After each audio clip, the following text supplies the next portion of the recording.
Ladies and gentlemen, the goal of a leader in any country is to have him recognize what is good for the government, what is good for the nation, and what is good for humanity. I believe that there are three important personal qualities a good chief executive must have in leading Hong Kong. Number one, integrity. The chief executive must act as a role model for Hong Kong citizens. He must uphold the rule of law and fully epitomize the values that Hong Kong stands for, and be accountable for all of his actions. Nobel laureate Arnold Schweitzer once said, "Example is leadership." It is important for any leader to be able to uphold the rule of law because it creates a sense of respect in community for the rule of law. And thus, later on, legitimacy comes into play and people will buy in more and more to what the government is selling politically, socially, and economically. Because we cannot have one set of rules for political and business elites, but yet another set of rules for the public.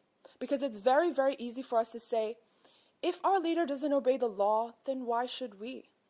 Secondly, an important personal quality a chief executive must have is empathy.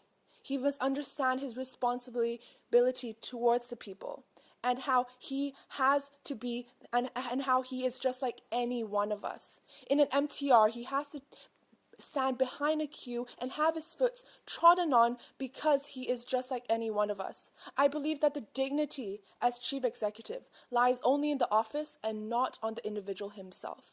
And thus, he will be able to take into account public opinion and translate that into political decisions and fully represent the people as the voice of Hong Kong. Thirdly, a good chief executive must be decisive and have a vision for Hong Kong. He must have the idea of a bigger picture, but also understand all the small steps that we need to take in order to achieve that bigger picture. As Wallace once said, it's important for a leader to be able to translate vision into reality. And that's what we need in a leadership, in a leader of chief executive nowadays, because we're walking towards universal suffrage. We want to protect our civil liberties, and this is the only way to do so, to have a strong chief executive. Ladies and gentlemen, we want a chief executive that can reflect the values that he promotes, that can reflect the people that he represents, and has a body of determination to carry Hong Kong to that very next level. Thank you.